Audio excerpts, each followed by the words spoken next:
Welcome to Happy Hour, everybody, the best part of your day when it comes to talking about the sports world. We welcome you inside the studio here live on Brew Sports. We've already had a full slate of exciting content for you today, but your day is not over yet because you still got to go through Happy Hour, and there's even one more show after this as well, too. As soon as we're off the air here on Happy Hour, you're going to get the premiere of Double Dribble with Mitch Vomhoff and Jimmy Carlton covering all things pro basketball. It's going to be a great time. You're not going to want to miss them. Jimmy and Mitch, a bunch of characters. That is definitely going to be something you're going to definitely want to keep an eye on to go into your weekend. But we welcome you inside the studio here for Happy Hour. We don't have any Tika Griesbach today, but we've got the next best thing. We've got Ryan Thies. Ryan, one of the co-hosts of College Road Trip with Barry Nelson on Wednesday nights. Thanks for sitting in today, Ryan. How are you doing? No problem. Pretty good. Just trying to get that Sixth Man of the Year award. Sixth Man of the Year goes to Ryan Thies. Congratulations. Thank you. Right away. I'll just give you the round of applause. As it is tradition on all Brew Sports shows, you have to identify what you're drinking for us. Since you got to tell us about the glass, tell us about the drink in hand as well. First, I'll start with the drink. We got a nice Leinenkugel's Grapefruit Shandy, one of my favorites, especially into the summertime. It is March. It isn't quite warmed up yet here in Milwaukee, but we're almost there. It's all about the idea of the warm coming. That's why I got the Grapefruit Shandy. And this glass I got at a Marquette game. It's a little throwback pint series. This is from 1977, their uniform they wore that year. They're celebrating 100 years of basketball. Great time. Each home game, they give away a pint glass, and there's another one tomorrow, so I will add to my collection. I did not realize that Marquette did that. And that's through a sponsorship with, was that through Coors Light? Is that who Coors Light is the sponsor. Interesting. I didn't even realize that Marquette gave away. I guess I should probably go to a Marquette basketball game and get a free glass. You got to start there. You got to go to the game first. That's the first thing. If you can if you actually go to the game and tolerate Marquette Golden Eagles basketball, then. But no, they're doing fairly well. We'll talk about them a little bit later on the show, of course, as we get into our bracketology. I am going a little rogue. I know it's Happy Hour. Most people are excited for the weekend. They're drinking. They're cold brews. I'm trying to stay awake, so I'm having some coffee. I'm sorry, everyone's probably going to be like, boo, enjoy the weekend. I will later, okay? I have to do this and got some other stuff to take care of today, so I'm trying to stay awake, not trying to fall asleep. I had a beer during the halftime show with Tanner Burke earlier, so I had an NFL Stein. It was quite the experience, to say the least. Had the lid and everything. I did. That was the tricky part, too. We were talking about it after the show. People were like, it looked a little awkward. I'm like, well, they're Steins. Like, they're weird. You got to, flick it up, and then you got to, maneuver it to grab it. It's not like a pint where you can just, drink and go. So hopefully our Brew Sports pint glasses get here via Pony Express, hopefully fairly soon, and then I can spot that and be like, hey, Brew Sports, like it, love it. Well, we've got a big show in store for everybody today. We're going to be joined in our second segment in probably about 6 to 7 minutes by one of our football correspondents, Kyle Tait. You probably just heard Kyle on the NFL show Pick 6. Usually you can see that on Tuesday mornings from 9 to 10 Central, but special edition of it, of course, as we are kicking off our Brew Sports. So Kyle's going to be here with us as well to chat about things that are taking place in the NFL, the Combine. He's also down in Atlanta as well, too, so I'm sure we'll have to ask how the city of Atlanta is doing post-Super Bowl loss as well, too. So a lot of good things to get to. But first, before we do all of that, we start every show with our What's on Tap segment, Ryan. And we talk about some of the more interesting or exciting or big news things in the sports world. Do we want to start funny or do we want to start serious, Ryan? What kind of a mood are you in? Let's go serious first. Always end on a funny note. That makes makes total sense to me. So the serious note is for Boston Red Sox fans. David Price finding out today that we thought it was going to be a long-term injury with his elbow. He's only going to be out, it sounds like 7 to 10 days, barring some extra testing, basically. So for whatever issues were going to be surrounding the Boston Red Sox ace, apparently now they're saying he's going to be reevaluated again, too, but just needs to get more rest and just kind of focus in more so on what he's got taking place now, which I think is a huge sigh of relief if you're a Red Sox fan. If you felt a breeze anywhere outside today, that is a collective sigh of relief from the entire city of Boston, knowing that their ace is going to be with them, or at least as of now, they know that they're going to be with them through the regular season. And now, always with David Price's history, playoffs are always up in the air, but you got to make the playoffs first, and he is the centerpiece for that Boston Red Sox team. Well, and the Red Sox, too, I feel like have kind of fallen from glory the last couple of years. I mean, the Manny Ramirez, David Ortiz era for a while, there was the big thing. I mean, they finally broke the curse. They won the World Series. It's been over a decade now, hasn't it been, since they won the World Series? No, they won 2013, and That's they right. won I always in forget about that 2007 one, because as well. 2007 was the big one. They've won 2 more since 2004, yeah. That's right, and I feel like those were kind of almost overshadowed after breaking that curse. Because I mean, a little bit, yeah. Because once you win, you're still winning the World Series. You are, a of huge course. deal. But I mean, once you win that big game and like that monumental, like, so if the Cubs win again next year, they win in 2 years, people will be like, it won't be as big. It's not. It won't be as big. You're absolutely right. But the Red Sox do have great young talent coming up. They got Mookie Betts, who had that great hitting streak last season. Andrew Benintendi coming up. Great outfield core for the Red Sox this season. If Price can stay healthy, they will definitely contend in kind of a weaker AL East this season. That's true. The Yankees were definitely a shell of themselves in years past. I feel like this last year they didn't even make the playoffs, if I'm correct about that. That was always the one thing. I'm not a big baseball fan. I keep an eye on the Brewers a little bit because we're here in Milwaukee, but I also generally just keep an eye on like the Red Sox and the Yankees, because those are your marquee teams, and it's kind of like the Patriots or the Cavaliers or the Warriors and the Spurs and other sports as well too, or the Blackhawks in hockey. You always just keep a general ear out for how like the supposed really good teams are doing. And when people were saying, yeah, Yankees aren't going to make the playoffs, I'm like, good Lord. I'm like, what's going on in New York? Something must be. It's been a bet. They haven't won since 2012, if I remember off the top of my head. Been that long? My gosh. Yeah, they got Andrew Chapman back this year. Got true. a big acquisition, a prospect, Clint Frazier. He's been high on many prospect boards. It's going to be great for the Yankees these next couple of years. But I think they got the Orioles to worry about too in that AL East. The Orioles were kind of that quiet, exciting team last year on that East Coast. Well, any team not named the Red Sox and Yankees are the quiet team in the AL East because of how big the Red Sox and the Yankees are. You're absolutely right about that. Well, we definitely are going to be curious to see what baseball has to offer us this season. Of course, still a lot of weeks away from opening day, but spring training is back. Everybody can breathe as a whole, aside from Red Sox fans, that baseball is back. And I was talking about this with Tanner earlier on the morning show, or on the halftime show during lunchtime, about the length of the baseball seasons and how the off season seems like it just takes forever to get through. But I mean, baseball is one of those things. You play so many games, you almost need that longer extended break, because I feel like if you were to have almost a year-long season, or 3/4 of the year basically was tied up, it's like, okay, guys, like let's take a break here. It's a bit too much, I feel like, at that point. Yeah, it's a very tiring season, but baseball is not a big contact sport like, say, football or hockey. So they're able to do it. And that's what makes it more fun, I think. What teams can persevere through the 162 game schedule? Who can stay healthy? Who can maintain the hot streaks? 'Cause everyone has their hot and cold streaks throughout the year, and that just makes it that much more interesting. Who can maintain them more? You're absolutely right about that. Well, sometimes, Ryan, when people get hot, they get road rage, and people just start to freak out. They yell at drivers. Do you get road rage? Oh, for sure. Really? We have a road rage segment on the That's the right. Well, I wasn't sure. Trip. I mean, because sometimes things are fabricated to make it seem more exciting than it actually is. But you seem like such a calm guy. I don't see you getting fired up by somebody cutting you off. You know, we should just keep it that way, and you won't have to be in the passenger seat while Ryan's I'm driving. Like, I promise I'm a nice guy. And we'll keep it that way. You'll keep thinking I'm a nice guy. That's what I want. I want you to keep thinking that. But when I get behind the wheel, it's all fair game. Well, sometimes news reporters try to look for stories that they think will be interesting. And there was one reporter that did an interview recently with somebody that he thought would maybe know a thing or two about road rage. However, as he was interviewing this person, he suddenly realized what was going on. We've got the video for you. Take a look and draw your own conclusions from that. Road rage, huh? Yeah. So, have you ever had anyone go road rage on you? I have. It's been a long time, but yeah, I definitely had somebody go road rage on me. What happened? They point a gun at you? Oh no, I didn't get to that level. But kind of slammed their brakes in front of me, and I was able to kind of maneuver and get around them. And it took everything in me not to flip them the bird, but I kind of gave them a little stare as I passed by. But I mean, you worried about someone pulling out a gun on you? Yeah, you definitely got to be aware of that, because you never know what to expect with people these days, especially with road rage. It's unfortunate that people would go to that extent to pull out a weapon or something. I think I recall seeing something in the news the other day about an 8-year-old girl who passed. The woman that got murdered last night. Yeah, that's why we're doing the story.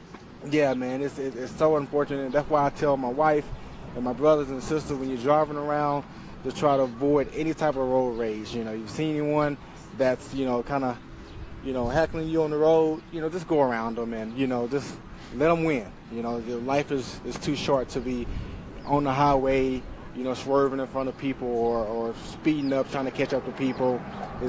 You never know how they will react to it. Absolutely. All right, your name? Adrian Peterson. Wait a minute. You're not. Yeah.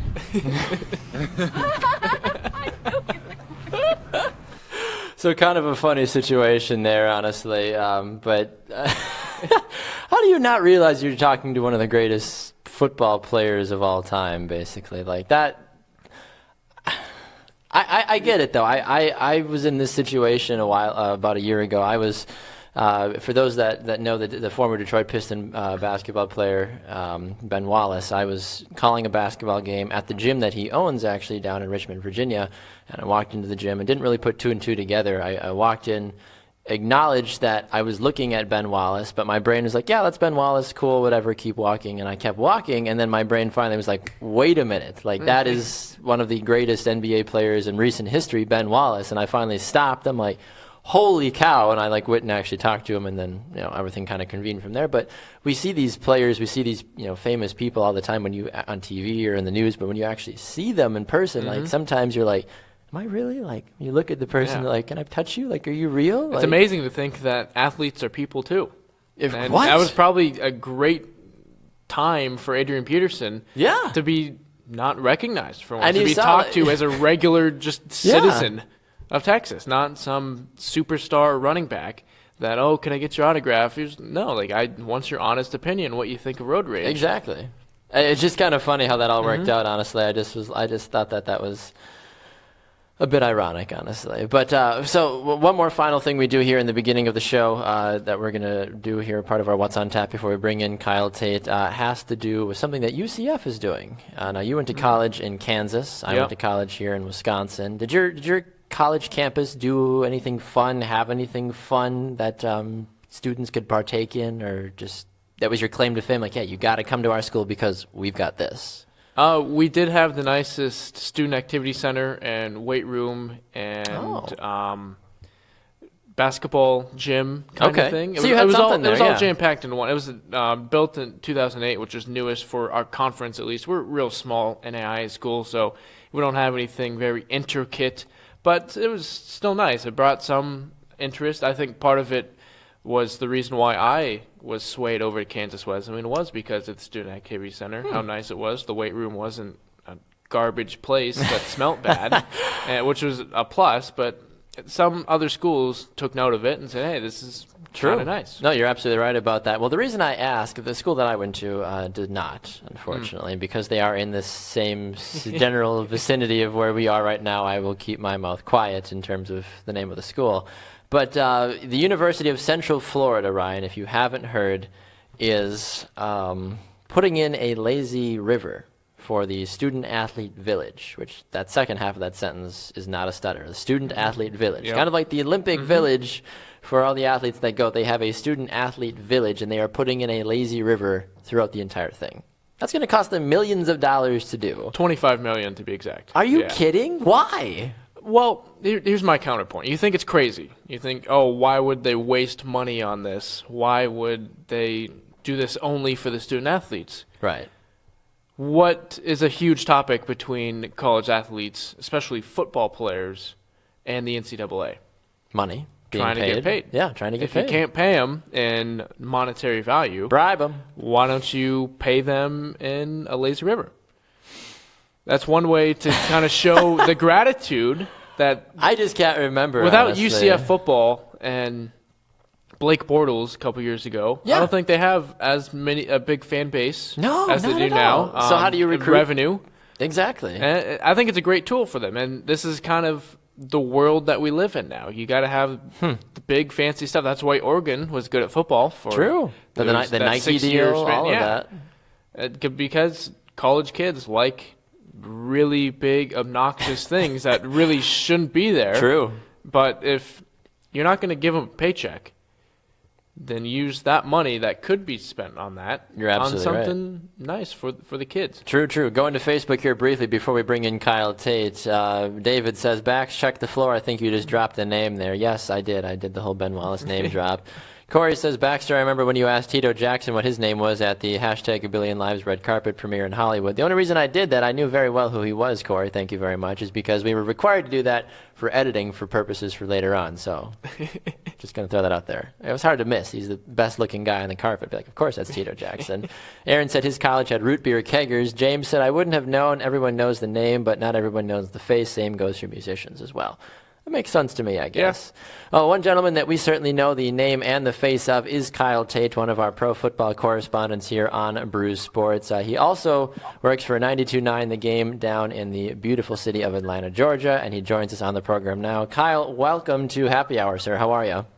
Hey, I'm good, guys. How are you? Doing well. Do you have any relatable experiences like this, Kyle? We've been talking about seeing celebrities for the first time and not fully recognizing or remember. And I know you've worked in the news business as well, too, but have you ever had those kind of like, wait a minute, I'm talking to who right now?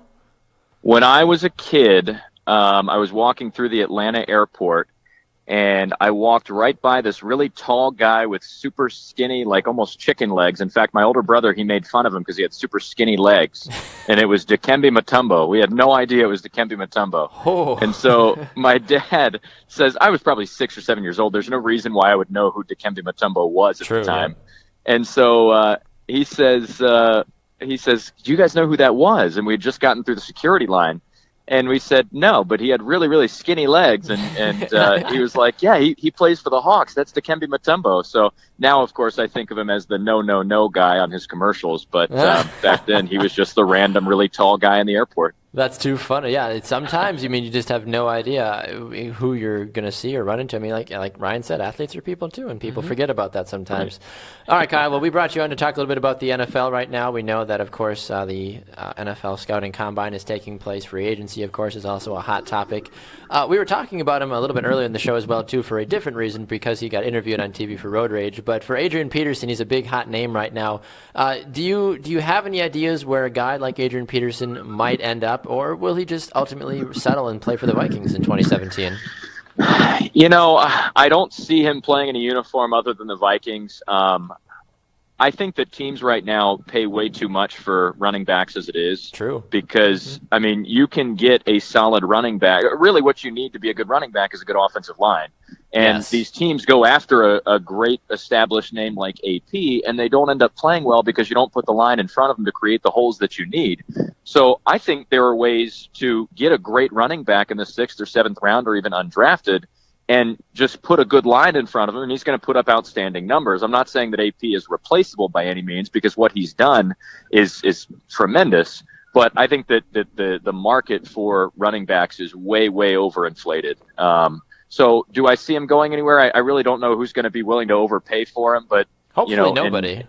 In my limited knowledge, I just see him going back to Minnesota and finishing up his career with the team that he's been with for ages. Interesting. No, and I can certainly see that as well, too. I mean, we'll have to see, I guess, what ends up shaking down. March 9th is the opening day for the NFL free agency, so we'll have to see what kind of transpires from there, I guess. Yeah, and also, Kyle, the NFL Scouting Combine is going on right now. A lot of college names coming up. How much really stock do you buy into the NFL Scouting Combine? Does it matter how much he can bench press or how fast he runs? Does that mean he's going to be a good football player? To be honest with you, I pay next to no attention to the Scouting Combine. That's a smart idea. I watch none of the coverage. In my mind, the Scouting Combine is the exact same as what do they call it this year? Super Bowl opening night on the first night, the media day that they had in Houston.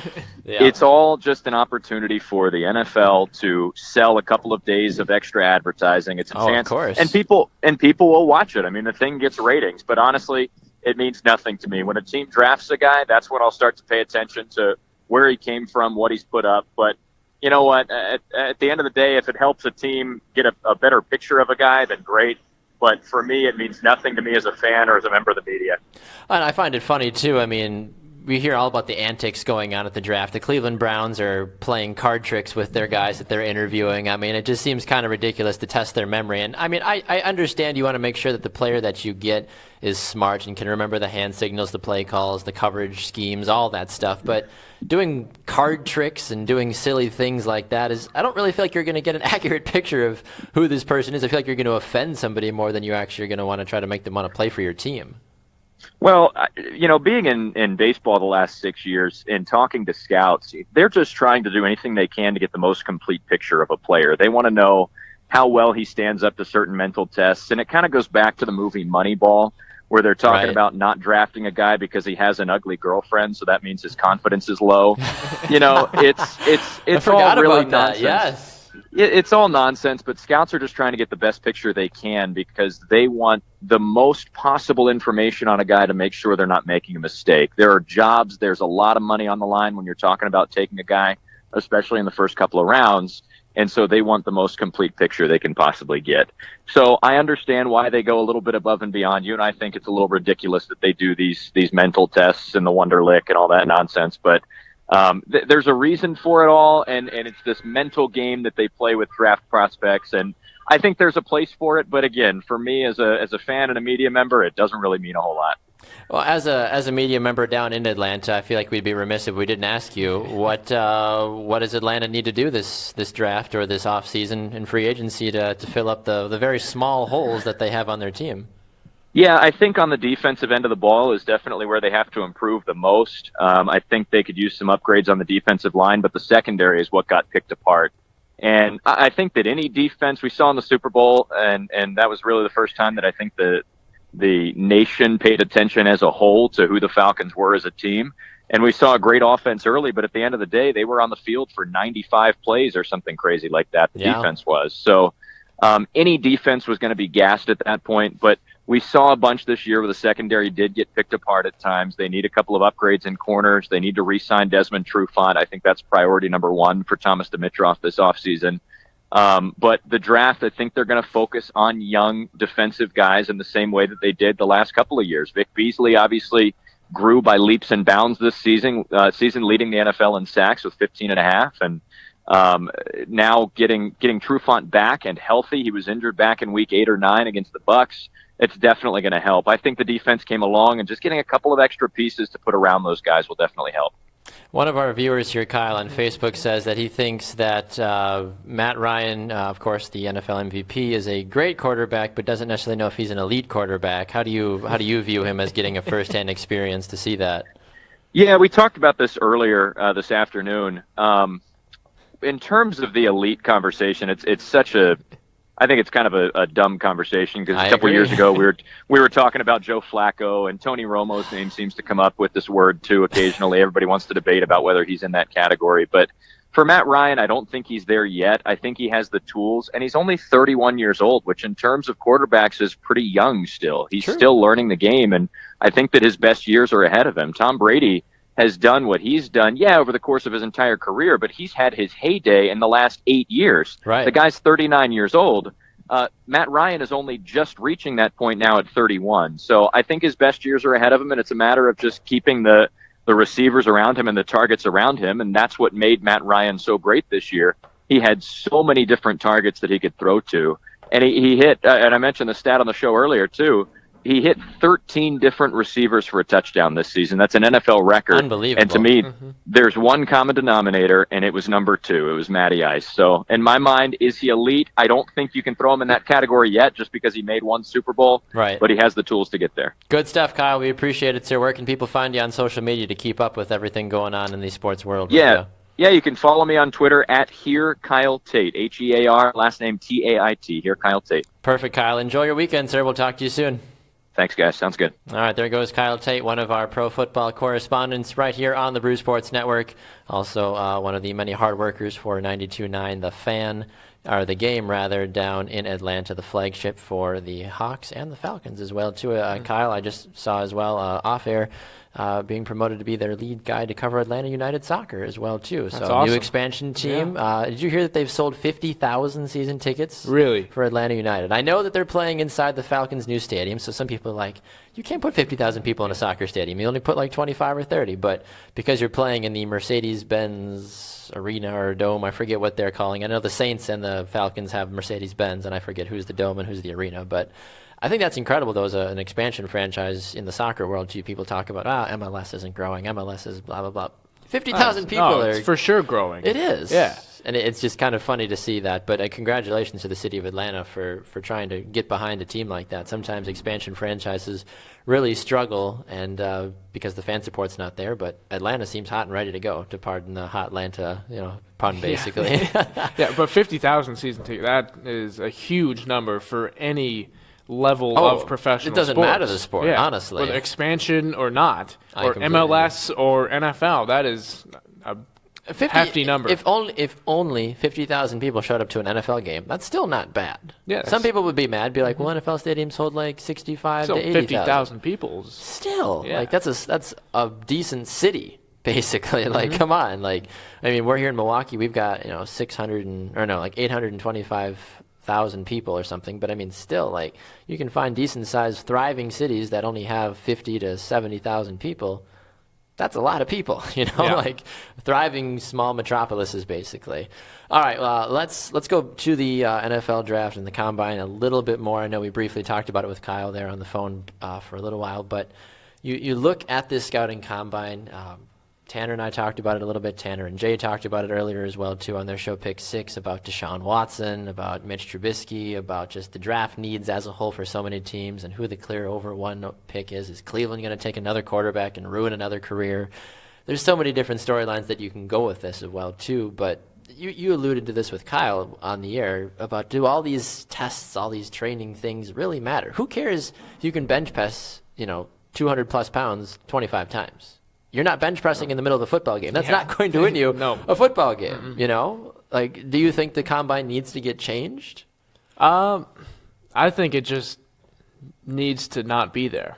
I think just get rid of it altogether. Yeah, I think it should just be just watching film as a lot more of value to scouts. I agree. Than seeing them run in a straight line for 40 yards with no one in front of them. But you can win a free island that way, though. If you yeah, you could. What are you going to do with an island, though? Yeah, right. But that was discussed earlier. But to go back to the topic at hand is that it's just they're not playing football.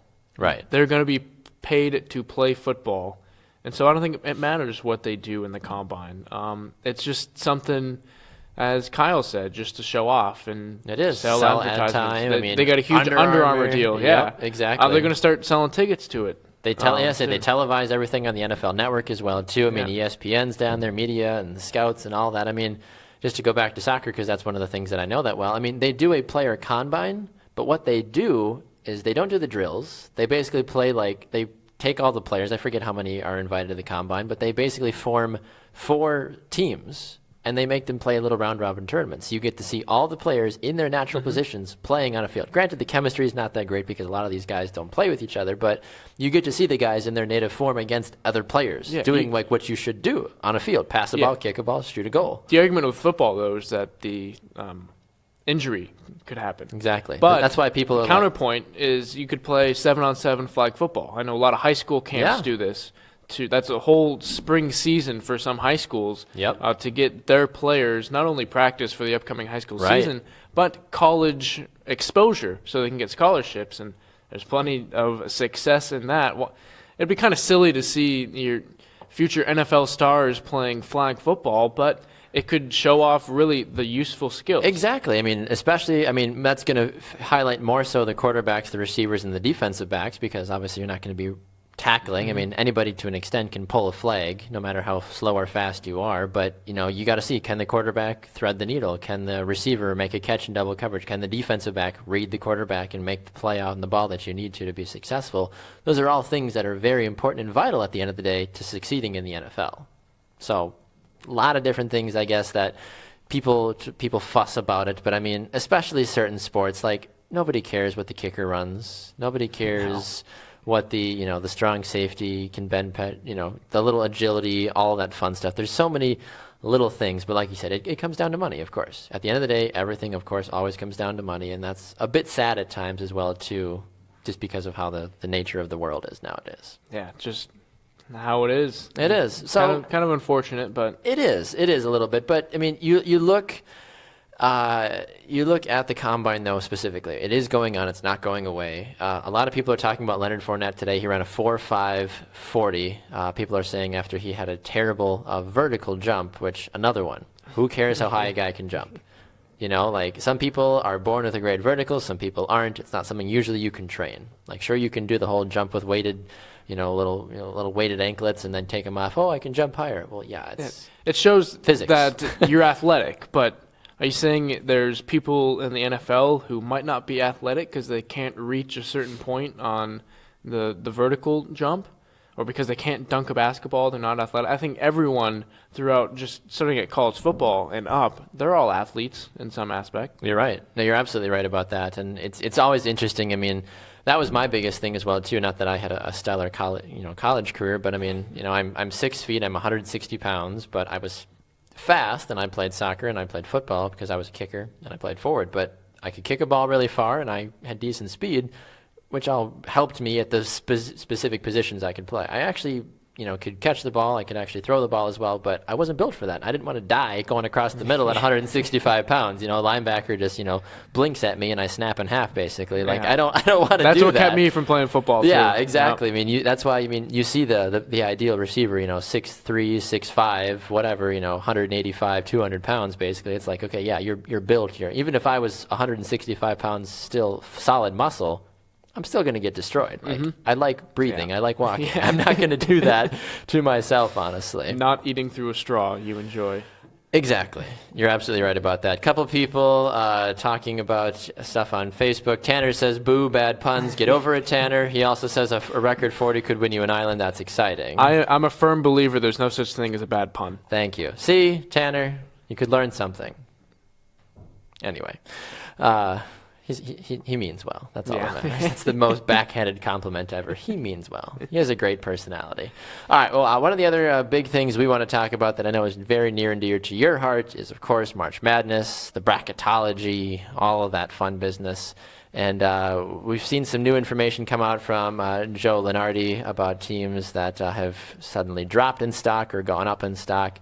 I'm going to put the bracket up on the screen right now. If you just kind of want to talk us a little bit through it and just in general talk about some of the surprises that have been going on as well, too.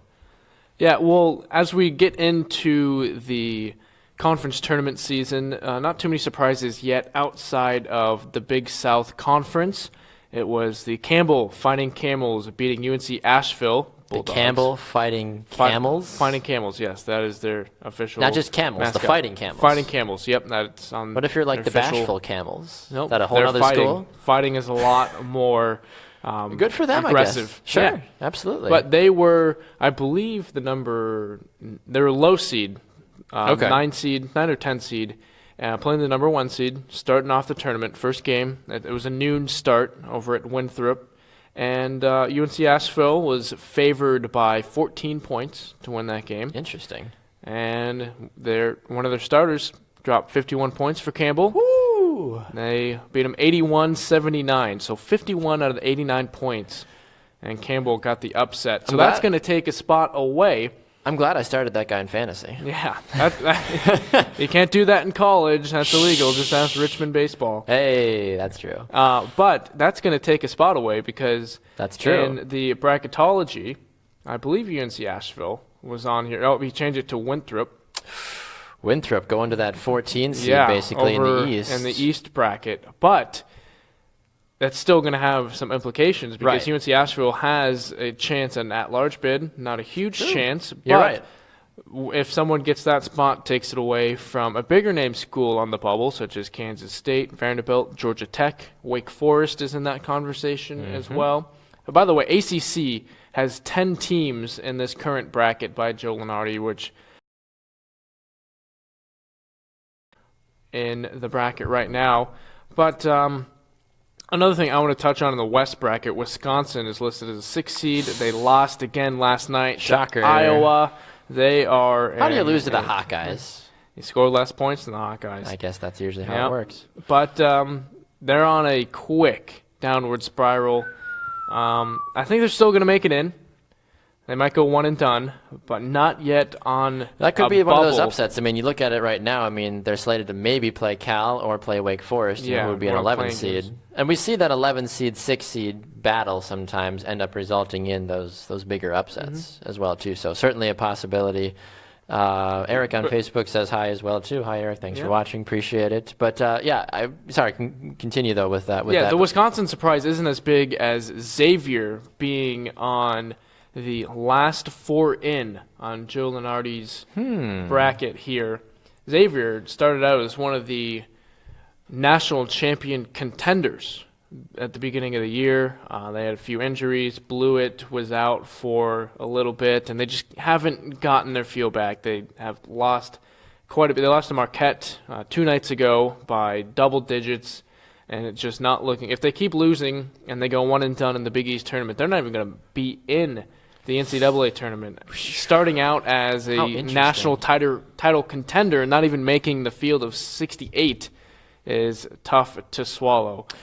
So hypothetically, I'm just going to ask this question: if this is the bracket right now, I know that it's going to change a lot, of course, in the next couple of days. But if you were looking at this bracket, I know it's hard to make a big prediction, but if you had to semi-guesstimate a possible Final Four team from each category, I mean, you look at the Midwest, you've got Kansas, Purdue has been kind of surprising, Virginia, Marquette is supposedly that dark horse, Seton Hall, Louisville, those guys are all, pretty darn good as whole too. But who would be your potential winner out of the Midwest? Out of you took the hardest one out of all of them. I don't think Kansas, with the lack of size, they got a great front court. True. Frank Mason probably going to be Naismith Player of the Year winner here.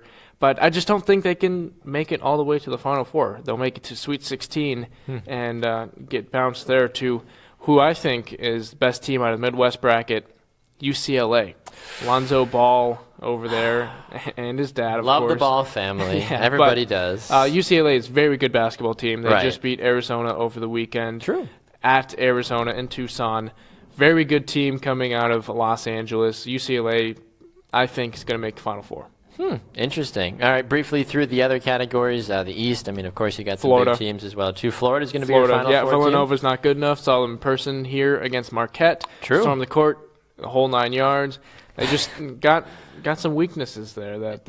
Interesting. Florida, I think, they're going to be a surprise team. Not too many people are buying into Hey, them. I'm from Florida. Represent the Gator Nation, I guess. Looking at the West and the South really fast, Gonzaga, are they overhyped? Oh, for sure. Big time. They play in the West Coast Conference. They just lost to BYU. True. I don't think they're going to pull it out over there. So what do you think, Butler or Wichita State? They're always a contender. I think, honestly, Wichita State might get to the Elite Eight, but then lose to... This is a really tough one coming out of the West, but I think Oregon. Interesting. I think Oregon's overrated. They'll make it. They got the West bracket as it sets up here with Joe Lunardi is very up in the air. There's no clear-cut winner, really clear-cut strengths out of anyone. That's the big thing that I'm kind of seeing out of this entire West bracket. That this would be a fun group of teams to watch. Honestly, I think no matter which way you look at it, teams are going to be flying and dropping all over the place. And I think most of the time, no matter who comes out of the West, people are going to be fairly satisfied with that team. Big time. All right, last one here. The South, you got North Carolina, of course, always the projected 1 seed. Providence has made some noise. Arizona, Syracuse, Kentucky. Creighton is always kind of a funny little animal to play with. We'll see them tomorrow here in Milwaukee. They're That's playing right, Marquette, we will, senior day. But I think it's going to be Arizona, North Carolina in the Elite Eight, the regional championship there. North Carolina's going to take it. As you can see, there's some weaknesses Arizona has. They do have the size, but are they going to show up? They didn't show up against UCLA. That is always the big thing. North Carolina, I think, is just very versatile. They got the size, they got the scores. They got North Carolina might be my national title winner as of right now. Number 1 seed. Very often, very rarely, I should say, it is a clear number 1 seed. I like Tar Heels a lot. Well, big test tomorrow against Duke. I don't know if you've watched ESPN, you've seen at least 5 of the Duke UNC commercials. Ridiculous. If you just watch for a 30-minute span. But it'll be a test for them. But I think North Carolina is It's hard to win that series twice in the same year. I don't think Duke can do it, and North Carolina is going to have some big momentum going into the tournament. Eric on Facebook asks, what's your opinion on Marquette? I think they just barely get in. They're in. Okay. They're an 11 seed supposedly now. They'll be a lock if they beat Creighton tomorrow. Okay. It'll be still difficult to beat Creighton tomorrow. Even if they lose, they still have a chance. At least win your first game in the Big East tournament. You win 2 while losing to Creighton tomorrow, and they're in. Interesting. They control their own destiny. There you go. One of those situations. James also says Kansas State and Vanderbilt he believes will be out quickly. I'm a Kansas State guy, so I know you are. That's why when you brought it up, I was like, I gotta ask. I'm even surprised to see Kansas State in the first 4 out. I think they shouldn't even be in the consideration right now. They got a lot of leadership problems. They lost by 30 to the conference dweller in Oklahoma. Of course, it was on the road, but still, of course. Bottom of the conference, you lose by 30. That is just not a good look. True. Bruce Weber might be out of there at the end of the year. But Vanderbilt, I think they do get in. I think Xavier's not going to make it in. USC and Wake Forest, I don't think are going to make it in either. That leaves room for Vanderbilt. Bryce Drew's done a great job as a coach in his first year coming from Valpo. Really getting this Vanderbilt team in there. If Vandy doesn't get in this year, for sure next year. He is a fantastic coach, knows how to do it, knows how to get the right recruits and use the guys on the floor in a great way to beat Vanderbilt in the discussion of being in the tournament in his first year is already just a huge improvement from what they were. True. No, you're absolutely right about that. All right. Well, one of the final things here before we wrap things up, of course, it is happy hour. It is Friday. People like to be able to have a good time. They like to enjoy the weekend. And sometimes people get so excited they decide to jump over opposing offensive lines and try to block kicks. Wait, that's not it. No. If you haven't heard, the NCAA has said that the NCAA Rules Committee said Friday that they want to make it illegal to hurdle linemen to block a kick and expand what constitutes a horse collar tackle as well, too. Those are the two big things that the NCAA is talking about. The horse collar, I feel like, is such a hard thing for people to fully judge because you see guys getting ripped around all over the place, and it's so hard to fully judge what constitutes a horse tackle basically nowadays. But this whole jumping over the line to block the kick, as a former kicker, I never had anybody jump over the line. My outside blockers were always terrible, so my kicks always got blocked if they did from the outsides because the outside, the wingers were terrible, unfortunately. But I don't hold that against Zach or Will or anybody else that once blocked for me. Anyway. Sorry, guys. But what do you make of something like this? We see this a lot in the NFL now. A lot of guys, Earl Thomas flying over the top of the line to block the crucial game, potentially tying or winning field goal. I mean, it seems a little ridiculous in the NFL, but college as well? Is this just a safety issue? Yeah, it's for sure a safety issue. There's a lot of danger of jumping over people at any point of a football game. True. If you have the ball, if you don't have the ball. If the long snapper were to all of a sudden stand up and upend the guy trying to jump over him, he's probably going to fall in an awkward way. Might be a shoulder issue. It's just dangerous all around.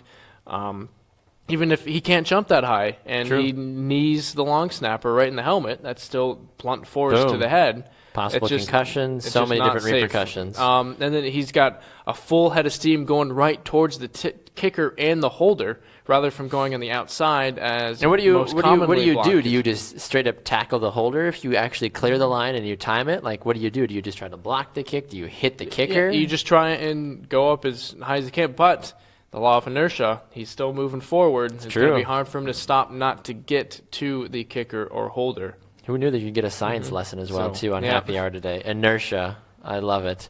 David says, shout out to Baxter's former offensive lineman. Let us know what it's like being thrown under a bus. Listen, everybody got thrown under the bus on my high school teams, okay? We were pretty bad my junior year of high school. Aaron says that's what happened in the Super Bowl. Very fun to watch, guys jumping over. I don't like it, to be honest. I'm not a big fan of it either, honestly. Hashtag protect the kickers. Hashtag holders are people, too, I guess. All right, last thing to talk about before we get out of here. A very big debate swirling around the Brew Sports Network. Ryan, is a taco a burrito, or is it a sandwich, or is it a taco within a taco? What is a taco to you, Ryan? Taco is definitely not a burrito. A burrito is something wrapped up. Is a burrito a taco? Is it a folded? No, a burrito is just a type of wrap. I think individual on their own. I got a counter question. Is a hot dog a sandwich? There's a right and the wrong answer to Is this. there? Yeah, there is. Is there your opinion and is there the world or what? I don't think it's. It is a sandwich. Why I is think it not it a is. sandwich? I think it is a sandwich. Yeah, There's so I many would agree people with that do not believe it's a sandwich. They think, because you don't call it a hot dog sandwich. It doesn't matter what you call it. Yeah, I mean, if you ask for a piece, I mean, it's a piece of meat on a piece of bread. Essentially, a bun is a piece of bread you cut in half. The other argument is they say, it's only one piece of bread. But so is a hamburger. With the bun, you cut the bun in half. Yeah, but even at Subway, where it just splits open, it's still one piece of bread. True. And that is a sandwich.